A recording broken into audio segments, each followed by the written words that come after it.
Hey everyone, this is Greg. Sorry I've been away for a little while. I was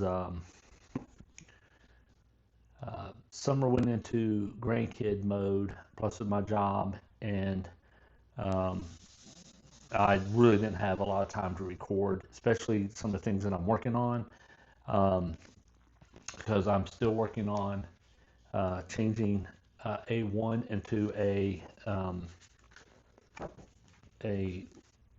ShadowDark adventure.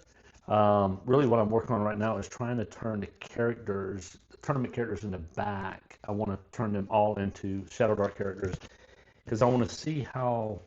I'm very interested to see how the adventure would run with um, ShadowDark characters, turning an old school module, that type of thing. Um, and so working on that still. However, so I had this my friends. Get a little light in here.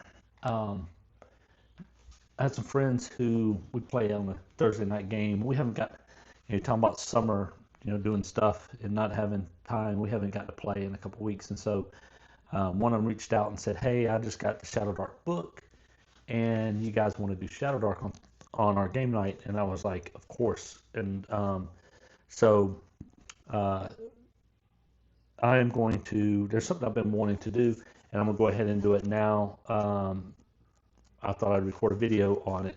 I'm going to create an adventure for Thursday night.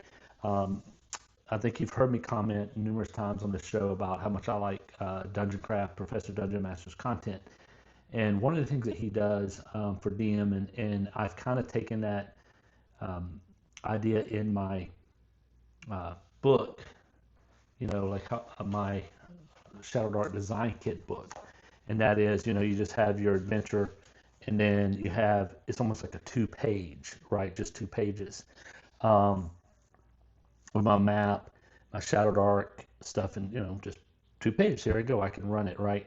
And then I have all my stuff at the beginning. I have my, my town and I mean my world, my settlement, and all that type of stuff.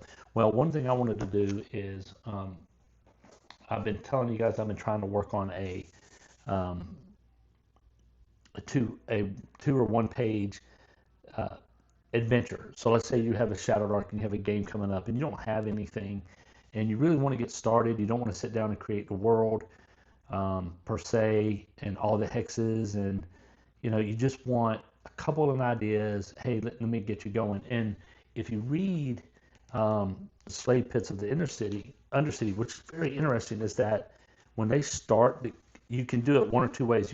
You can have your characters show up at Highport, and they could try to work their way into making it to the temple and getting into the adventure. But when the tournament starts, the tournament play, the characters are play commences with the characters standing before a secret entrance at the back of the temple. So they're already there, ready to go. So, and you have it as also as a start. Players begin the adventure with the adventure standing outside the walls of a ruined temple compound. Although the interior appears to be gutted and burnt, the walls and some, it's like they can observe the temple, but they're ready to get into the action. And so, and that's why I talked about uh, creating a dungeon that is how I like to play. We only have 2, maybe 3 hours to play, and when we do, we want to get something done.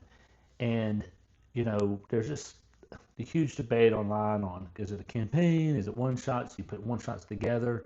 I think a lot of that is we just overthink stuff, and you really just want to get the game going and get the game playing, and let's just go in. And if you're able to get, it's almost like I heard today about, you've heard it. I think it's Atomic Habits that does it, and things of this nature. Is that to start to develop habits, you just do small things, right? You just start doing it, and you do a little bit, and I think that's the way we ought to really approach our solo play, and it ought to approach our regular game sessions and playing. And that is, don't get in too deep, don't overthink, because a lot of times we look at the job of, oh, I'm going to DM. I got to have all this information, or my group's not going to have a good time, and so I have to do all this research. There's nothing wrong with that. I love reading Greyhawk, Forgotten Realms, all these great settings and stuff.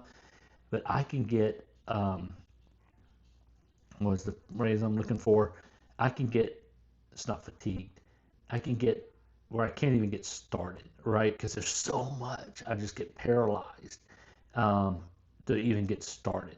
And so one of the things that I've noticed that I really like about Professor Dungeon Master and what he does with his group is he does a 2-page adventure. And so if you ever, I know it's on his Patreon, and I think he does, I'm part of one of his Patreons, because I just love his advice and I love to see the behind the scenes stuff. And it's not too expensive. But the if you look at, and Runehammer does this as well. On his, he'll have his journal notebook, and he'll sit down with his notebook, and he just has 2 pages, or maybe 1 page, and he'll do the adventure and everything that he needs for that session. And so planning sessions to session is really good. And if you've watched my solo play, which, by the way, I'm going to get back into it. If you watch my solo play, it's really session to session, and then the story just kind of comes out of it. But one thing, but let's just say I wanted to sit down and I really wanted to say, hey, look, I got my ShadowDark book. I want to introduce people to ShadowDark. I'm not going to create this whole world. I'm going to get my journal, and I have this huge Lectern 1917 journal. I forgot, like term, I don't know how to say it, but I forgot what this is called. This is the master size, and it's huge. And as you can see, I used it before I created my, and this is some old school stuff here. Before I created my journal, this is how I tried to put my, some of the ideas I had of trying to do it. So, like here's my town of Torres, and like how I drew things, and then I wrote out the slums, and you saw how I had all this stuff, and it was kind of a, and I think I have a town. Oh yeah, there it is. The map of Torres. And so this is the book I was using before I created my Dungeon Master kit. But I love the size of this thing, and I thought, oh, this is perfect to do a 2-page spread, so I could get everything on here. So what I want to do, so I have a game coming up on Thursday night, like 4 days. So what I want to end up doing is I'm going to, and I'm probably going to GM it. I think it's between me and another guy, but I told him I'd be willing to do it. But I'm going to go ahead and have something so I can be prepared. Because I have a, luckily, well, I love my grandkids, but now I have a little more time. And so they take a lot out of you, so which is great. I need it. It keeps me young. But and so what I'm going to do here is I'm going to show you that, let's say you don't have much time, but you have to get something to go together, or you just want to get started and you don't want to go through, you saw my design kit and you're like, you know what, I don't want to print all these sheets. I just want everything ready to go. And like I said, there's different ways to do things. And I want, if there's anything on my channel and I really want to show, and that is, because I just want people to get started and solo play. And so, I don't get rid of the hindrances. If it's, you don't want to do a whole world, you think it's way too much, I just want to get started, just get me started. This is how I would do it. So the first thing I would do is I'm going to go to my settlement part of the book, and I'm going to go ahead and I should have marked this out. It doesn't matter. There's a great index, and so I can go to building my settlements. Settlement maps 134. I don't really care about what my world looks like. I'm not going to worry about building a hex map. I'm not going to worry about anything of that. All I need to get started for my adventure is I just want to know. I want to get a town. So I'm going to get the name of my town, and then I'm going to roll 1 district.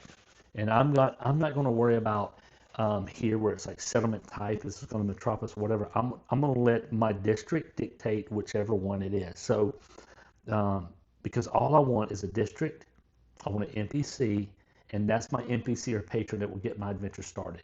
So that's all I need to work on. And so so what I'm going to do right here is that I'm going to get my settlement name. So I'm going to get my starting location of where they're going to start. So I'm going to go to settlement names in the book. there is there was some names. Where's this? Yeah, I should know better than this. The settlement names. Oh, here they are, because you have your overland map here. So, and here's another thing that's very, very interesting that you can do.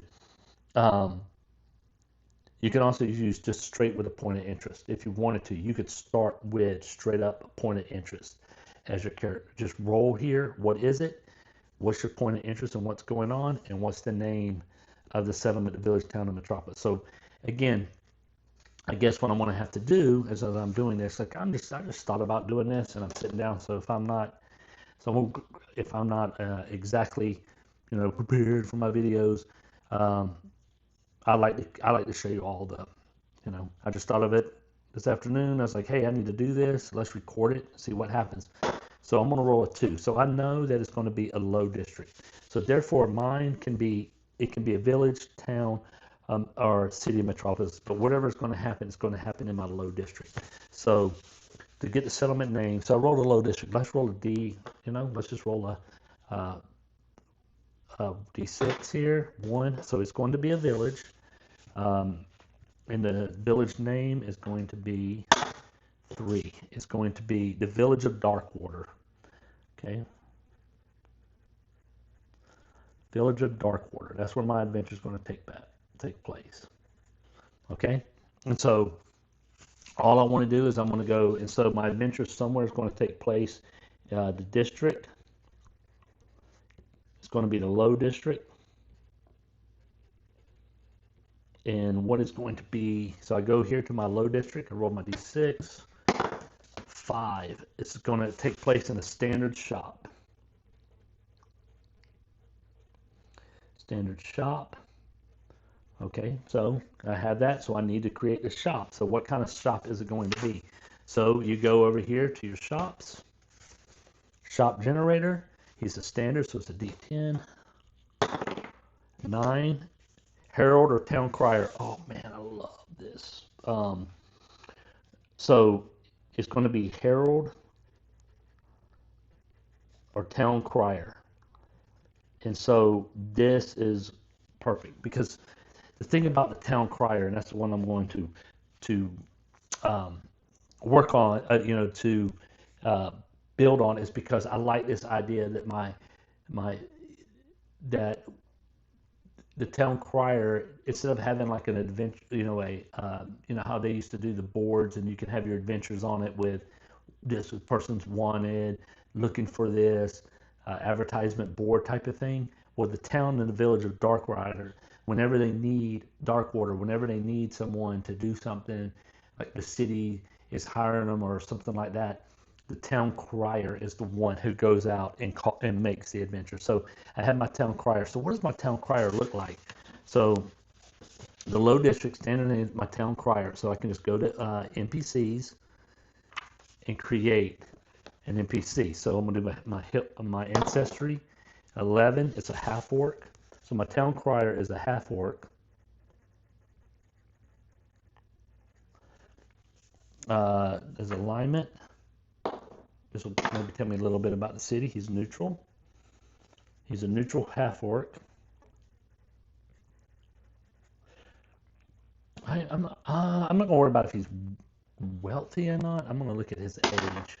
4. He's an adult. Okay, he's adult crier. Let's see if we give me some appearance on him. D20. 2. He's got stocky build. Well, makes sense.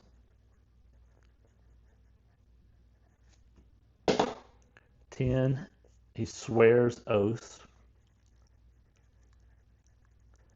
And then 7, needlessly picks pockets. Needlessly picks pockets and swears oaths. I don't like that one as much, so I'm going to roll another one. He left the Thieves Guild.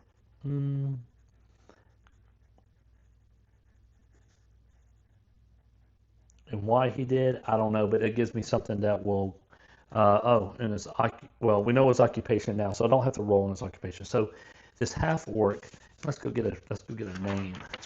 Let me roll on the D20. Boral, the half orc. So this is Boral. Okay, so you got Boral the half orc, and so what I have right here is that he is going to be the NPC that gets my characters involved. So he has a standard shop.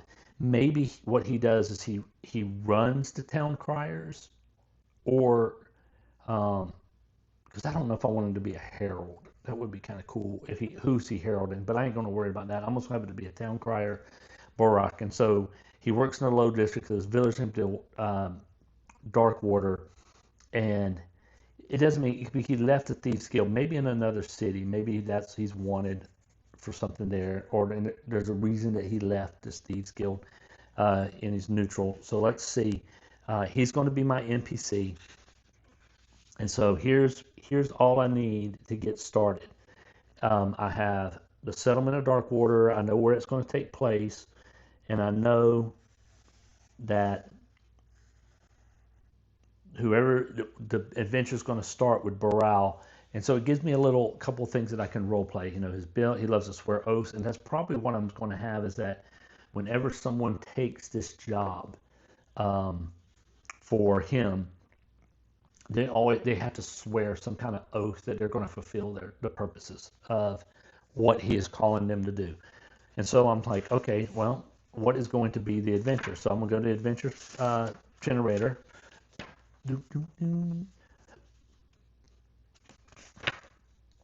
Rival crawlers. Where's my adventure? Here they are, the adventures.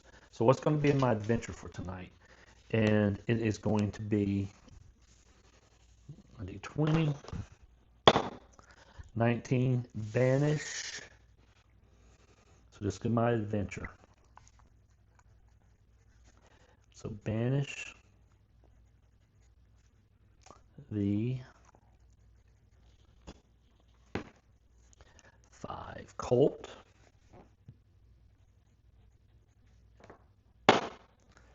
20. That's murdering town folks.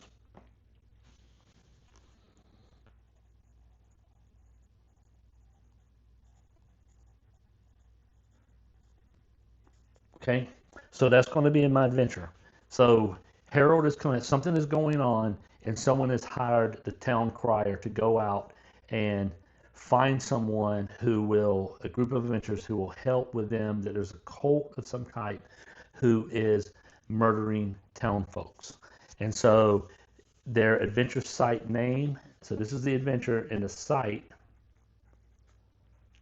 So there's some kind of rumor, some kind of something going on that people know where they're at. 12.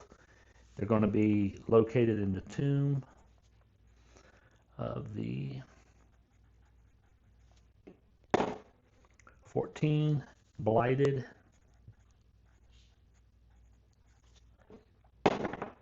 3 of the blighted darkness. Okay, so what I want to do is that I know I have the site. I know it's the Tomb of the Blighted Darkness. I did not create a hex map, but what I'm going to do in case of that is I'm going to go back here to my overland hex map, and I'm going to roll a d12, and I'm going to get the terrain in which this is in. 6. So this temple site is located in the grasslands. So I don't, unless you want to make it an adventure to get there, and you want to create the world map, that's completely different. But for my adventure and what I want to get done, like I said, 2 or 3 hours is all we have to play. We want to make sure that we get through something that my guys, so these are people, some of them are learning ShadowDark for the first time. So, I just want to give me a couple ideas. Let's just get them going. Let me get them. And then I'm going to do Professor Dungeon Master, remove the shoe leather. If it matters for them to get from one place to the other, then that should be part of your adventure. If it doesn't really matter and you just want to kind of get them to the spot, so you get them in, and I really think that adventures, and this is how I like to play, I cannot stand to sit down at the table and it takes me 30, 45 minutes before the adventure gets started, because the characters are doing shopping or excessive role playing, or because if I am going to do, unless it's part of the adventure, unless it's like a scene in the movie that's important to the adventure, then I want to play it. If it's not, I want it removed so that I can get what needs to get done in the first couple, in 2 to 3 hours, right? And so I'm going to go ahead and I'm just going to, mine is that the party's going to go ahead and travel. They're going to make it wherever they're at. But this tomb that they're looking for is going to be and they'll know the terrain, and I'm going to go ahead and do the danger level. And the reason I'm going to do it at danger level is because that will tell me 5, I know it's risky. So I know that at this site that it's going to be risky, and I'm going to go ahead and write, because it's in the, my character's in the back here. Risky means every 2 rounds I need to check for a random encounter. So I'm writing this up because when I DM this, these are only 2 pages I'm going to sit down and need. So I'm going to know roll every 2 rounds. So it's every 2 rounds for random encounter. Okay, and so that's what I will know why they are, and not, this is not just the grasslands when they're there. It does tell me, so if my party is scouting out the tomb, like they're outside and they're looking and they're delaying getting in there, but probably what I'll end up doing is some kind of a timer that they're murdering people and they finally made some type of mistake that someone knows where they're at, and so some townspeople are gone to get murdered, and there's got to be a time limit for them to get the party to get there and get done, because I think that adds some sense of urgency to the adventure. So, but this risky means that if my party gets there and they say, oh, we're going to do this and then we're going to do that before they even get into the tomb or whatever, that means every 2 rounds that I roll to see if they have a chance of some kind of encounter happening, right? Okay, so I know they're in a tomb, and and I know, so this is the only section I need right here. It's going to tell me where my adventure is, banish the cult. I know what I'm working at. I know what my site is. A tomb of the blighted darkness is what it's called. And then I can sit here. So now I have my ShadowDark maps, and I'm going to create my adventure. I did get a couple of new, I got the GM's Companion for ShadowDark from, what's this guy's name? It's Greg Christopher. It's got to be good since my name's Greg. But he goes by, what does he go by? It's what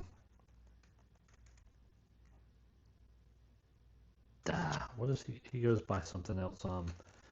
Something fun, man. I should know this thing, but and anyway, it's got a few ideas also that you can put in for dozen hazards when you roll up your dungeon. It's got room types and stuff that kind of adds on to the adventure. I might use this tonight if I'm looking for something.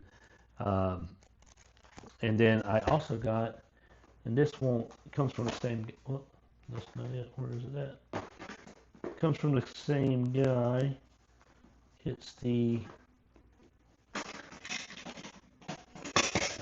sorry about that, the ShadowDark life paths, which is kind of cool, about choosing paths for your character, adds a little more depth to it. So it's pretty good. What does this guy go by? I mean, I got it on the same,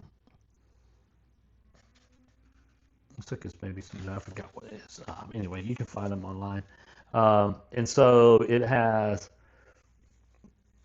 some neat little like life paths and how to, the Knight's Table, the Shaman Warlock. It's got, the Witch's Table. It has some stuff from the Ranger's Table, from some of the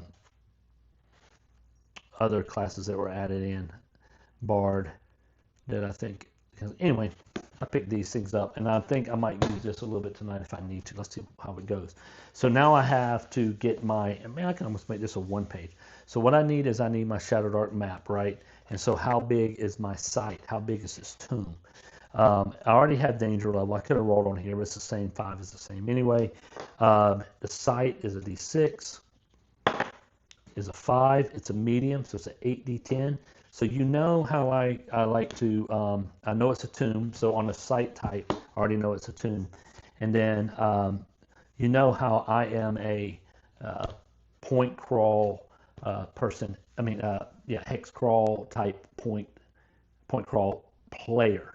And I just think it's a better way to do it. Now, but however, I do have this nice big size um, map here. So what I could do is roll it up and then, kind of draw it's got, this is the bullet point one. And so I could go and, it gives me the hexes to draw. That I can do that. But I'm probably going to use squares because it is, the dotted graph type thing. So I rolled 5, and so that's 8d10. So I need 8d10. So what I'm going to do is I'm going to uh, just put out, so for my map, um, I'm going to use this area. So I'm going to go ahead and draw 8 rooms. And I'm wondering, let's see, because see, it doesn't have, the one thing that he doesn't have in is when you draw a room, this is a 20-foot, 10-foot, whatever type of thing on here. And I'm wondering if he has this in here. He's got dungeon types, cavernous holes, site size, room types. Nope, it really doesn't matter. So, because in my system I use hexes, but since I don't have them, I'm going to draw my boxes, 8 boxes, and I just randomly do them. You can roll the dice and wherever they land, but I'm trying to use my whole sheet here, so I'm not really too concerned with how my how it goes. So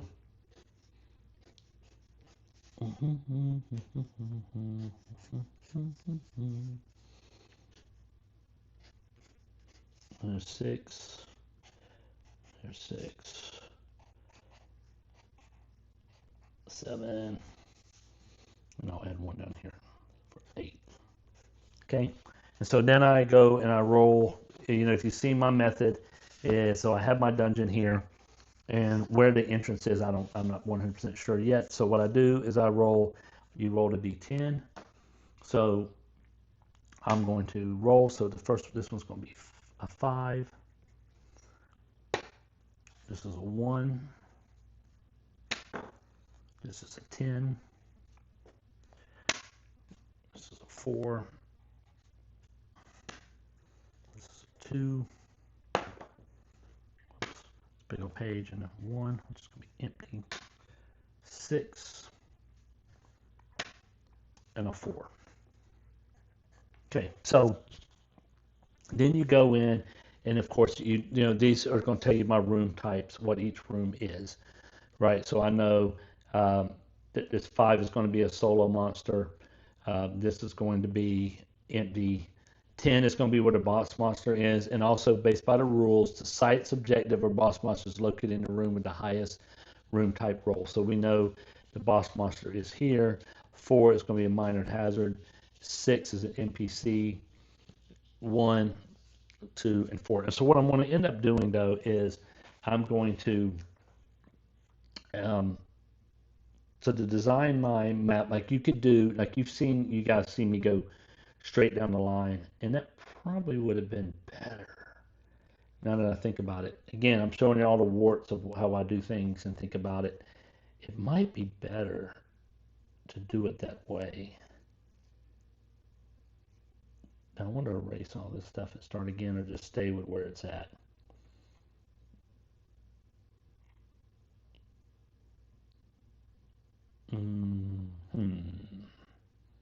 Because the one thing about the way I do it with a point crawl straight down, and I think that's how I should have done it, is that, yes, I'm going to do this.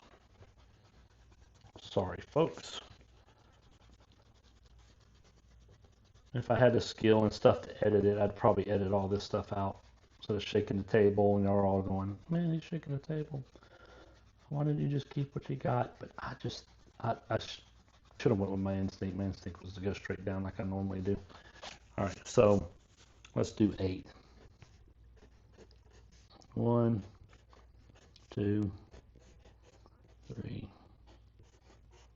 4, 5, 6, 7, 8. And so that's how it's going to start. This is going to be entrance, and then this is how they're going to traverse from each spot. And you know, I was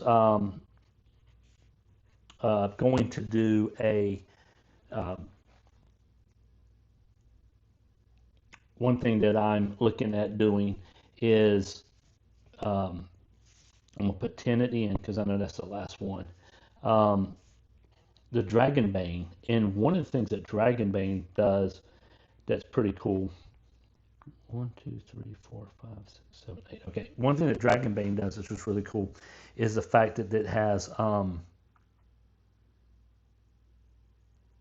wait, one of these, this should be a 4. What am I doing here? It does kind of the same way. They call them waypoints. And so what they do is I think it's like it's almost like a 5-room dungeon. So it will give you a description of 1 or 2, but then it'll give you an unknown where you would roll for what's going on in that room. And I really think that's pretty cool. And I will be doing the Dragonbane solo adventure as well. I already have a character, so that'll be coming up on the channel. So doing this, it makes this a lot easier for me because then I know that this right here is going to be a solo monster. Okay, and this is going to be empty, but like I told you, whenever I design an empty room should never, and in fact I heard this on a podcast the other day, or a video where the guy says, an empty room, was it Mr. Welch? I think it was. An empty room should never be in just an empty room. It should have something to do with the dungeon. So I have a minor hazard, and then I have an NPC, and then I have another in back-to-back empty rooms,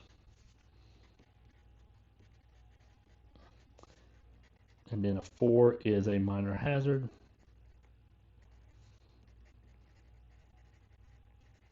and then this is going to be the boss monster. Okay, so I know that, so I can roll on here and it will tell me what each one of these is. So I know I have the solo monster, and this is an occult, a occult of the blighted darkness. So let's see, solo monster here will tell me a d6, 3. It's mighty.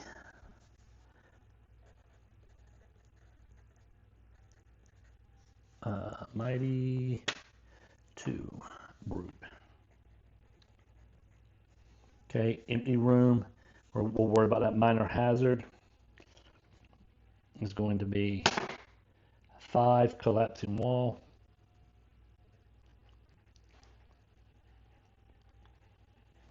Okay, and then my NPC is 3. It's going to be a captive. And then empty minor hazard here. 4 will be dense rubble.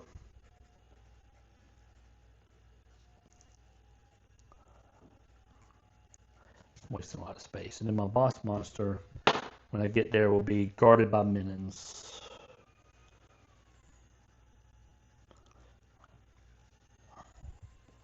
You know, and this seems like a straightforward style adventure because you're going to have a protector here that's going to be the mighty brute. Then you're going to have an enemy room. Then you have a collapsing wall. You know, this old tomb is going to be a hazard to them with a captive. And then the boss monster guarded by minions is going to probably be where, again, that's objective is. That's going to be where the cult has taken this murdering townsfolk. That's where they're going to hold them. And that's where it's going to be the old probably, hey, here's a, creature, you have to save them from being sacrificed. It's just a total. And so let's look. They have, so this GM's companion for ShadowDark does have in here, so it has dungeon hazards, right? And then he has a chart for dungeon hazards for tombs. So it's a 2d6. So you roll a 6 across the top and a 6 down and it coming across. So let's use that. So I have collapsing wall. Um, let's see if I can add a little more description to this and maybe take away this collapsing wall. Let's see, a 2d6. So across the top, it'll be a movement, 6, eroding stonework. So a collapsing wall, so this makes sense. I'm just looking for things that will help. Um, eroding stonework that would help me as a dungeon master, that when they get there, um, that will help me, right? And so then let's try this other one down here. The descriptive, it'll be 6, weaken, 5, creaking sounds. So dense rubble, and it has creaking sounds. Right. Now, I don't know, like, I'm probably not going to, because I don't want it to be a long video, but what I'm going to probably do is do a second video this week after I get all this stuff, and then I'm going to probably write it out, like room, maybe with a little description that I will need. So right here is going to be my, the more functional part. This will be my descriptive part. And so my solo monster, I know it's a mighty brute. Let's see, he has, so he has a solo monster in here, and he has some good descriptions. So, oh, that's my dog barking. My wife is. One thing I like about here is he has levels.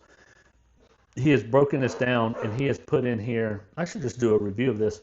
He has done a review of these tables can be used to randomly choose a monster of a particular level. Most of these entries are the ShadowDark core rules. The remainder can be found in his book. So this allows like level 1. This can allow me to roll and find and make it, instead of looking through the book. So one thing that you have is when you're looking through the book, you're trying to find, okay, what monsters I want to be in here. This is a good little GM companion here who has that has some of that stuff already in here, and it makes it a little bit easier to develop it. So I'm going to use this, and we'll so I got a solo monster. It says mighty brute. Let's roll on the level 1 monster, because when you build your monster, it has they have their chart here in, and if you guys know the game, then that's fine. I'm trying to do this for someone who's like, hey, I just got ShadowDark. Where would I find this type of stuff? How many monsters, average level of the party, and so it's going to be a level 1 monster. And so with it being a solo monster, now you can just create a monster if you want something that the party hasn't faced before. And I might save that to the end as a make it weird at the end, but for so that my party will be. But I'm going to go here for a solo monster, and I'm going to, let's see if I can get something on a D10 here. Where's my 10-sided dice? 3, frustrated, angry, making noise. That's one detail. And then the other one is 6, created a fortified position. Okay. So this will give me some description. I like this. So give me some description. So we know he's a frustrated,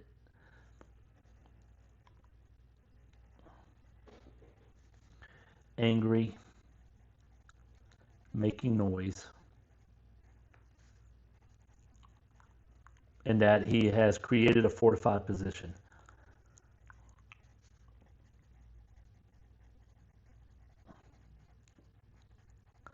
Okay, and then I have an empty room. Let's see if he has, okay, he has in here, he has a empty room, used dungeon dressing treasure table. Where is that? The dungeon dressing dungeon table. Let's see if that's on here. The dungeon dressing. How about we look at the front here?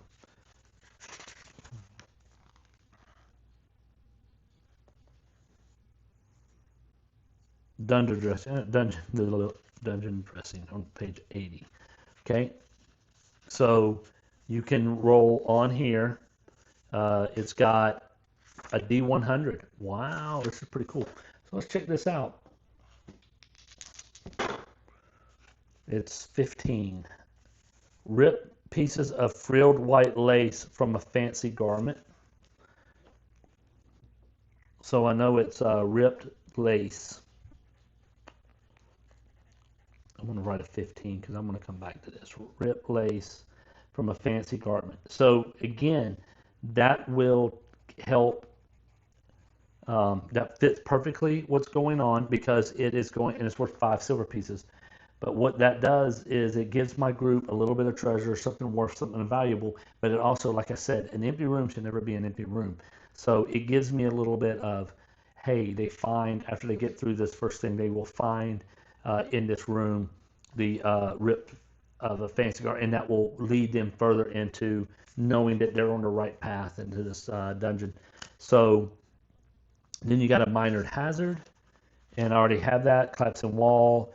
And then I have NPC who's a captive, and I bet you he has, let me that, yeah, somebody has NPCs in here. If he doesn't, 42.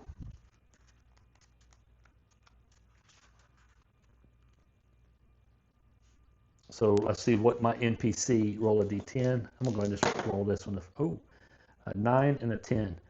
Greedy charges a tax or a toll, and he's also created. So my captive here, for whatever reason, he is greedy, charges a toll or tax. I love this. And that he has created a fortified position.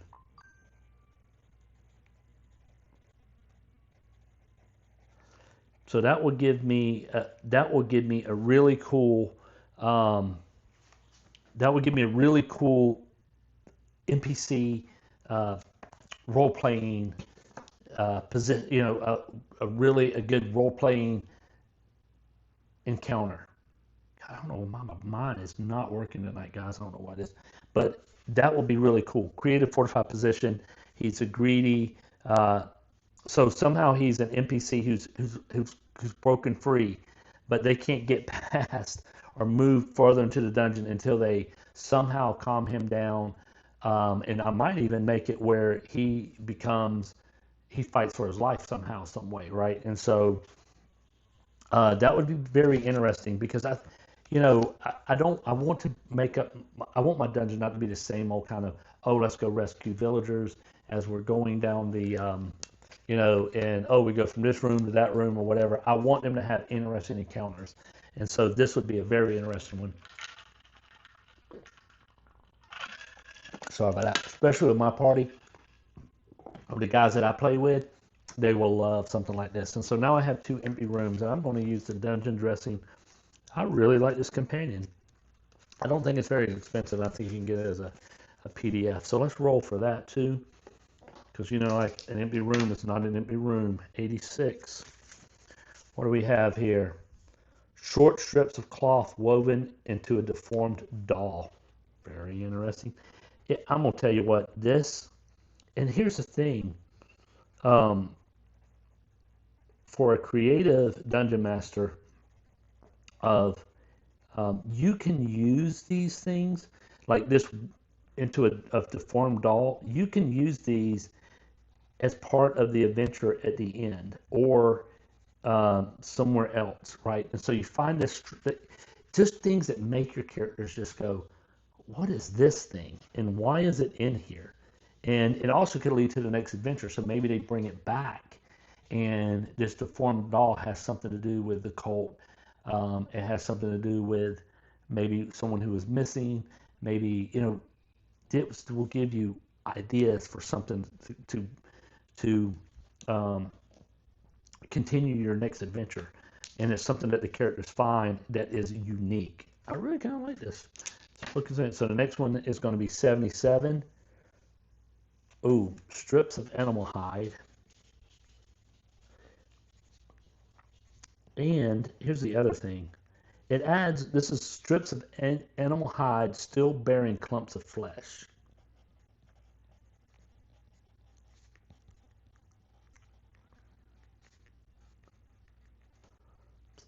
Flesh.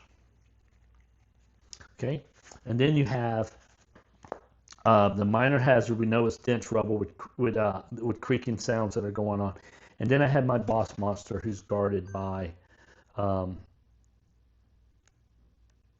they have he's got more points of interest for like grasslands, a walled city. Wow. I'm telling you, the one thing I love about ShadowDark, and you guys have heard me say this, and I want to just like, you're probably like, I'm tired of hearing this. And I don't know how many people have watched my other videos, and they might just see this one, how to create a ShadowDark adventure, you know, a 1 or 2 page ShadowDark adventure.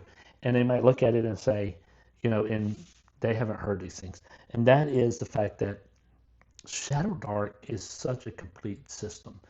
The monsters, the characters, everything is in this little book, and the companions and the stuff that's coming out for it. I really think that, you know, I think this is to me the best OSR game. I'm really looking forward to Professor Dungeon Masters when he does Deathbringer, and I'm hoping that he takes a lot of stuff out of this about giving DMs ways to create adventures. And I know he's done it on some of his books, but man, I really like it. So it just makes it such a, and this is a good little book. So the next one is my boss monster. So he has it on page 46. Let's see what he's got. So here we go. Roll a d10. I'm going to roll 2 d10s. The first one, 4. Clever, cunning, deceitful, and wicked. And he's physically more powerful. Okay, so that's great. And he's guarded by minions. So he is going to be 4 clever, cunning, deceitful, and wicked. I can spell tonight. And wicked. Nice. And then he is going to be physically more powerful. More powerful. Okay. And so what is this creature? Like, he doesn't have that in here, but what I'm going to do is I'm going to go back to the, oh yeah, he does. He has the monster. So I'm going to roll back here to his monster level 1 generator, right? And so again, you do, so I'm going to, which, you know, again, a level 1 monster. So let's roll a d20 and 18. He's an orc. Well, you know, guarded by enemies. So he's going to be an orc. But when I make him, you know, this is going to be a character that I'm going to roll up, and I'm going to give him, he's going to be physically more powerful. He's going to be clever, cunning in how he uses his minions. So his minions are going to be other orcs and goblins. So yes, it's orcs or goblins. And it might be that, you know, oh yeah, that's and I'm going to make the first one, the monster that they come into. Let's see what level they are in here. I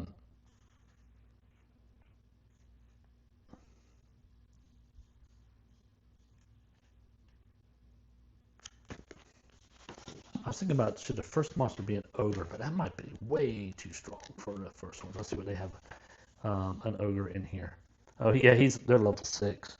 30 hit points. Oh, 2 great club attacks at +6, 2d6. Man, that is crushing. So this one's going to be, it's going to have to be an orc as well. Okay, and so this is going to be, so what I'm going to do is, I'm not going to take it because I think I've been going a while tonight. So what I'm going to do is I'm going to break this up into 2 videos, because what I'm going to do is I'm going to go ahead and I'm going to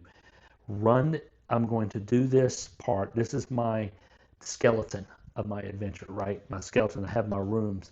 So what I'm going to do is I'm going to take this part and I'm going to make my 8 rooms here. And I'm going to put a description in here a small description of the things I need.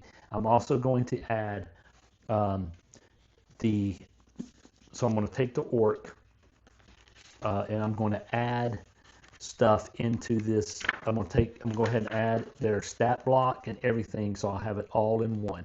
The other thing I'm going to do is, as I said, on a minor hazard, what I normally do is these things are going to have a DC for my party to get by. And so if it's a normal hazard, I mean, if it's a minor hazard, it's going to be a DC 12. If it was a major hazard, it would be a 15. And so that is so that it makes my party. So have to figure out a way to get past these things. So these things are going to be a DC 12, and this one's going to be a DC 12 as well, right? And so what I'm going to do is I'm going to do a brief description of each room. So then when I'll probably what I might end up doing is, no, I'm just going to put this one out, and then I'll put the second one out later this week. I thought about maybe just putting them all in one, but I think there's a lot in this anyway. So this is going to be my skeleton. So here we go. So when I sit down, the party's going to arrive in Darkwater, and they're going to be in the Low District, and as well they're traveling to this town, they're going to run into the Herald, and the Herald is going to call out, and he's going to say that he's a half-orc who is going to herald them to the adventure, right? And so, yeah, they might choose not to do differently, but that's just not the way my guys work. If you throw something out there, usually they're going to get started and get in it. But, and I'll find a way to tie it to one of their characters if I have to. And so it may even mean they're from the village, and then I'll start with, maybe my party might want to do a 0-level gauntlet. Maybe they are townspeople and the herald's out there, and this is when them going, I want to be an adventurer. I'm a level 1 character or a level 0, and I will pick up and go. And so maybe this might be a gauntlet adventure. It possibly can. But now I have my adventure, and what I might end up doing is taking this and maybe drawing a map and then putting my 8 to give me a little map if I want, if that's the type of person you are, and you can sit down and you can come up with a map like this, and put into your area, that is fine. Technically, if I wanted to, I could run this whole adventure just on one page. I could just say, hey, let's get going, and I'll just make it up as I go, because I've been DMing enough that I could just make all this up as I go. So you can make a 1-page dungeon, but what I'm going to do is I wanted to make it 2. I really want to flesh this out. And the main reason I want to do that is because I want to work on developing better descriptions and creating the dungeons. When I read this, it really inspires you to sit there and go, wow, this is a really well-made dungeon. To me, I think it's a well-made dungeon because not only does it have, you have the plot of the slave lords and your characters are going to do something good, but it has it has some monsters in here that are just really unique that they haven't ran into, and how they're doing it with these asps and these giant sundews are just really, especially these asps, are really cool because what they do is they create these drones, which is what you see here, right? The party is fighting these ant-looking like creatures, multiple shields and swords and stuff. Just very cool. And so, when I read through this, man, it just takes me back. And I don't know how many of you guys are old schoolers who've taken these dungeons and they have these. Now, I'm not going to do this whole, box text, but this idea of boxes and putting in here and describing my room and having a little bit more depth to my adventure than here, because if you see me in my solo play, I can just go one room to one room, and I'm more interested in making it through the room than I am bringing it to life in a way.